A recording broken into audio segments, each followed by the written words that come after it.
कैसे हैं आप लोग। मैं पंकज कुमार स्वागत करता हूं आप लोग को अपनी यूट्यूब चैनल स्टडी विद पीके में। फ्रेंड्स, जैसा कि आप लोग जानते हैं, कोई भी नया नया वैकेंसी आता है सरकारी नौकरी का, तो मैं हमेशा उसके लिए आपको प्रोवाइड करता हूं। तो आज फिर एक नए वैकेंसी आप लोग के बीच में लेके आया हूं। सारा कुछ जानेंगे इसके बारे में, क्या इसका सिलेक्शन प्रोसेस रहने वाला है, इन सभी चीजों पर चर्चा करेंगे हम इस वीडियो के माध्यम से। देखिएगा फ्रेंड्स, ये जो वैकेंसी निकल के आया है, ये कौन सा वैकेंसी है? तो ये जो वैकेंसी है वो लेखपाल के वैकेंसी है। ये वैकेंसी है लेखपाल के। बिहार में जो लेखपाल होते हैं ना, उसकी वैकेंसी निकल के आई हुई है फ्रेंड्स। ठीक है, और ये वैकेंसी सिर्फ उन बच्चों के लिए है जो बच्चे कॉमर्स से इंटर किए हुए हैं। ठीक ना फ्रेंड्स, जो बच्चे कॉमर्स से किए हुए हैं उन बच्चों के लिए लेखपाल का वैकेंसी है। ये साइंस वाले और आर्ट्स वाले के लिए नहीं है फ्रेंड्स। ठीक है, चलते हैं। तो बिहार लेखपाल accounts come IT assistant requirement 2024, इसमें दो तरह का आपका पोस्ट होने वाला है। एक तो लेखपाल का होगा और दूसरा क्या होगा, कम आईटी असिस्टेंट का पोस्ट है दूसरा फ्रेंड्स। ठीक, देखिएगा टोटल पोस्ट की बात करते हैं कि टोटल पोस्ट क्या रहने वाला है। तो टोटल पोस्ट जो आपका 6570 पोस्ट रहने वाला फ्रेंड्स। मानिए तो ये अपने आप में एक बहुत बड़ा पोस्ट होता है। 6000 6500 पोस्ट खुद में एक बहुत बड़ा पोस्ट है फ्रेंड्स। ठीक है, वो भी सिर्फ और सिर्फ बिहार के बच्चों के लिए। अदर स्टेट के बच्चे भी इसको अप्लाई कर सकते हैं। ठीक है फ्रेंड, देखिएगा इसमें मेल कैटेगरी का क्या सीट है वो देखते हैं। तो मेल कैटेगरी के लिए 4270 सीट जो है सिर्फ और सिर्फ मेल के लिए है। फीमेल वाले के लिए 2300 सीट होने वाला है। ठीक है, आगे हम देखते हैं कि कब आप फॉर्म को अप्लाई कर पाइएगा। तो एप्लीकेशन जो शुरू हो रहा है स्टार्ट होना, वो 10 मई से इसका फॉर्म आप अप्लाई कर सकते हैं। 10 मई से इस फॉर्म को आप भरना स्टार्ट करिएगा फ्रेंड्स। ठीक है, लास्ट डेट जो रहने वाला है 9/6/2024, यानी अगले 9 तारीख तक आप इस फॉर्म को भरिएगा। ठीक है फ्रेंड्स, यानी टोटल मानिए तो 1 महीना का समय दिया गया है इस फॉर्म को भरने के लिए। 9 तारीख तक इस फॉर्म को भर पाइएगा। देखते हैं आगे। तो एप्लीकेशन फी क्या लग रहा है, बच्चे जब फॉर्म भरेंगे तो ऑनलाइन कितना उनका पैसा लगने वाला है वो उसके बारे में चर्चा करते हैं। तो यदि आप जनरल से हैं, ठीक, ओबीसी से हैं या ईडब्ल्यूएस से हैं, तो आपको जो एप्लीकेशन फी लग रहा है वो 500 रुपए का लग रहा है फ्रेंड्स। ठीक है, एससी कैटेगरी, एसटी या पीएच यानी जो बच्चे विकलांग हैं उनको जो लग रहा है 250 रुपया का फी लग रहा है फ्रेंड्स। ठीक, आगे देखिएगा एज जो काउंट किया जाएगा आपका कब से वो देखते हैं। तो एज जो काउंट किया जा रहा है 1/3/2024, यानी 1/3/2024 तक जितना एज खोजा गया है उतने आप हो चुके हैं तब इस फॉर्म को भर पाइएगा फ्रेंड्स। ठीक, मिनिमम एज जो खोजा गया है, देखिएगा मिनिमम एज 81 है, यानी कि 1/3/2024 तक, यानी 1 मार्च तक आप यदि 21 साल के हो चुके हैं तब इस फॉर्म को आप भर पाइएगा। मैक्सिमम एज जो खोजा गया है 45 साल। 45 साल तक के जो बच्चे हैं, बच्चे तो नहीं कर सकते हैं, वो इस फॉर्म को भर पाएंगे। ठीक है, आपको एज रिलैक्सेशन भी मिलता है, एज में छूट भी मिलता है। जैसे कि हर फॉर्म में छूट मिलता है वैसे इसमें भी मिलेगा छूट। जनरल वाले को छूट नहीं मिलता, ओबीसी को 3 साल का मिलता है और एससी एसटी कैटेगरी वाले को 5 साल का छूट मिलता है फ्रेंड्स। ठीक है, फीमेल यदि कोई अप्लाई करती हैं तो लास्ट 48 साल तक इस फॉर्म को अप्लाई कर पाइएगा। ठीक है, ये हो गया इंपॉर्टेंट डेट्स फॉर्म का। अब हम चलते हैं कि सीट कितना है किस कैटेगरी में, उस पर चर्चा करते हैं। देखिएगा कैटेगरी वाइज सीट की चर्चा करते हैं, कैटेगरी वाइज वैकेंसी कितना रहने वाला है उसकी।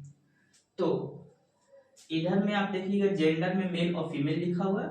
ठीक है, यदि कोई अनरिजर्व कैटेगरी से हैं, जनरल से हैं और वो मेल हैं तो उनके लिए जो सीट है 1068 सीट टोटल रहने वाला है फ्रेंड्स। ठीक है, मेल वाले की चर्चा कर रहे हैं। ईडब्ल्यूएस का देखते हैं तो ईडब्ल्यूएस को 427 सीट रहने वाला है। ठीक है फ्रेंड्स, बीसी कैटेगरी वाले में सीट 769 सीट है फ्रेंड्स। ईबीसी से कोई हैं तो उनके लिए सीट है 1068 सीट रहने वाला है। अच्छा खासा सीट ईबीसी वाला को भी दिया गया है। एससी कैटेगरी को मानते हैं तो देखिए सीट जो है इनका 853 सीट है एससी कैटेगरी वाले के लिए, ठीक। और एसटी कैटेगरी की बात करते हैं टोटल 85 सीट है फ्रेंड्स। टोटल माने तो देखिएगा टोटल जो मेल के लिए था 4270 सीट, 4270 सीट हो गया फ्रेंड्स। फीमेल में चलते हैं तो फीमेल में अनरिजर्व वाले के लिए 575 सीट होने वाला है, ठीक है। ईडब्ल्यूएस कैटेगरी के लिए फीमेल में 230 सीट होने वाला है फ्रेंड्स। और बीसी कैटेगरी वाले के लिए 414 सीट है फ्रेंड्स, ठीक। फीमेल में यदि ईबीसी की बात करें तो 575 सीट है, ठीक है। और फीमेल में एससी कैटेगरी के लिए 460 सीट और एसटी कैटेगरी के लिए 46 सीट होने वाला है। टोटल फीमेल में कितना सीट है तो 2300 सीट होने वाला है फ्रेंड्स। यहाँ तक मानते हैं कि आप लोगों को दिक्कत नहीं। अब देखिएगा जो कैटेगरी वाइज वैकेंसी था वो हम बता चुके हैं आप लोग को। अब हम जो मेन मुद्दा की चर्चा करते हैं कि मेरा सिलेक्शन कैसे होगा, हमारा जो इसमें है वो सिलेक्शन कैसे हो, क्या पढ़ना पड़ेगा इसके लिए हमको, ठीक है। तो देखिए इसका जो सिलेबस है अभी तक ये नोटिफिकेशन में नहीं बताया गया है कि इसका सिलेबस क्या होने वाला है। पर आपको कुछ दिन पहले देखे होंगे यूपी लेखपाल का एग्जाम दिए होंगे कुछ बच्चे, तो उनको पता होगा कि उसमें क्या सिलेबस है। या फिर बिहार में जो पहले लेखपाल का वैकेंसी आ चुका है उसका क्या सिलेबस था, क्या पूछा गया, तो उसी के बिहाफ पर हम बताएंगे कि इसका सिलेबस क्या होने वाला है, ठीक है फ्रेंड्स। कि उसी के आधार पर देखते हैं कि उसका सिलेबस क्या है। तो सिलेबस जो है इसमें लैंग्वेज तो होगा ही होगा, लेखपाल के वैकेंसी तो लैंग्वेज तो लेगा ही लेगा। लैंग्वेज करने का मतलब क्या, आप इंग्लिश में भी लैंग्वेज हो सकता है, हिंदी भी लैंग्वेज हो सकता है, यानी इंग्लिश या हिंदी दोनों में से कोई भी एक सब्जेक्ट आपका होगा, एक सब्जेक्ट का आपका टेस्ट होगा, ठीक है। तो लैंग्वेज में आपका हिंदी हो जाएगा और इंग्लिश होगा। ये चूज करना आपके ऊपर डिपेंड, आप हिंदी लेना चाहते हैं या इंग्लिश लेना चाहते हैं। देखिएगा रीजनिंग की बात करते हैं, रीजनिंग 20 क्वेश्चन रहने वाला है फ्रेंड्स, ठीक है। रीजनिंग की बात करते हैं तो रीजनिंग का कितना क्वेश्चन, 20 क्वेश्चन रहने वाला है। मैथ जो रहेगा वो 30 क्वेश्चन रहेगा फ्रेंड। अर्थमेटिक्स मैथ में ज्यादा रहता है, एडवांस बहुत कम मिलेगा आप लोग को देखने के लिए। लैंग्वेज में बताएं कि चाहे तो हिंदी हो सकता है या फिर इंग्लिश हो सकता है, दोनों में से कोई एक रहेगा जो 20 मार्क्स का रहेगा फ्रेंड्स। लैंग्वेज 20 मार्क्स का। लेखपाल का वैकेंसी है भाई, आईटी असिस्टेंट का वैकेंसी और कंप्यूटर ना हो ऐसा हो सकता है नहीं। तो कंप्यूटर से जो क्वेश्चन आने वाला है 20 क्वेश्चन आने वाला है फ्रेंड्स। अब मेन देखते हैं कि इसमें मेन आपको मेरिट कौन बनाएगा उसकी चर्चा करते हैं। पहले ही हम ये बता चुके हैं ये जो वैकेंसी है वो कॉमर्स वाले स्टूडेंट के लिए है। तो कॉमर्स वाले स्टूडेंट के लिए है तो उसमें कॉमर्स आपका जो सब्जेक्ट है उससे रिलेटेड तो क्वेश्चन नहीं लाना है। तो सब्जेक्ट नॉलेज यानी आपको कैटेगरी में है कॉमर्स से तो उससे 40 क्वेश्चन पूछने वाला है।